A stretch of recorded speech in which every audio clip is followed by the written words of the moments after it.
আজকের ভিডিওতে আমরা আলোচনা করব একজন বাঙালি বীরকে নিয়ে। আপনারা অনেকেই হয়তো তার নাম কখনো শোনেননি। এই ব্যক্তির নাম মাহমুদ আলম, এয়ার কমোডোর মাহমুদ আলম।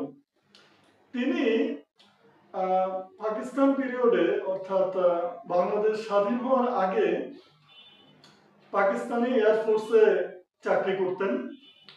1965 সালে ভারত এবং পাকিস্তানের মধ্যে একটি ভয়াবহ যুদ্ধ হয়।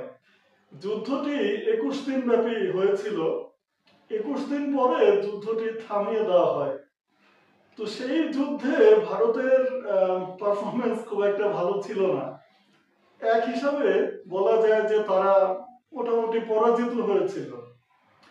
তো সেই যুদ্ধে বাঙালি যোদ্ধাদের একটি বড় ভূমিকা ছিল, অর্থাৎ ইস্ট পাকিস্তানের যে সোলজাররা ছিলেন বা যোদ্ধারা ছিলেন তাদের একটি বড় ভূমিকা ছিল।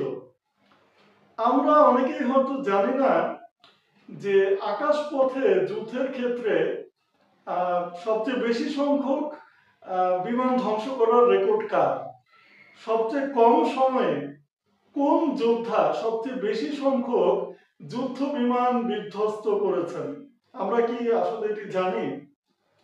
1965 সালের পাক ভারত যুদ্ধে এই মাহমুদ আলম, যিনি ছিলেন বাংলাদেশের পটুয়াখালীর একজন মানুষ, এই মাহমুদ আলম মাত্র 23 সেকেন্ডে 5টি ভারতীয় যুদ্ধ বিমান ভূপাতিত করেন। 5টি ভারতীয় যুদ্ধ বিমান তিনি ভূপাতিত করেন মাত্র 23 সেকেন্ডে। এবং এটি একটি বিশ্ব রেকর্ড যা এখন পর্যন্ত কোনো এয়ার ফাইটার ভাঙতে পারেননি। বিশ্বের কোনো এয়ারফোর্সের কোনো যোদ্ধা এখন পর্যন্ত এই রেকর্ড ভাঙতে পারেননি। সেদিন মাহমুদ আলম সর্বমোট 9টি ভারতীয় যুদ্ধ বিমান ভূপাতিত করেন। তার মধ্যে 5টি বিমান তিনি মাত্র 23 সেকেন্ড সময়ের মধ্যে ধ্বংস করে দিয়েছিলেন, যেটি এখনো রেকর্ড। তৎকালীন পাকিস্তান সরকার তাকে এই অবদানের স্বীকৃতি দেয়। লাহোরের একটি বড় রাস্তার নামকরণ করা হয় MM আলম রোড। এই মাহমুদ আলমের নামে লাহোরের একটি বৃহৎ সড়কের নামকরণ করা হয়, যেটি এখনো সেখানে রয়েছে। একটি অত্যন্ত উন্নত এলাকায় সেই সড়কটি রয়েছে। আপনারা অনলাইনে এই মাহমুদ আলমের ছবি দেখতে পারেন, বিভিন্ন ভিডিও আপনারা ইউটিউবে দেখতে পারেন। তার জন্ম হয়েছিল কলকাতায়, তবে তার পরিবার ছিল পটুয়াখালীর। অরিজিনালি তিনি পটুয়াখালীর ছিলেন। 2013 সালে এই মাহমুদ আলম ইন্তেকাল করেন।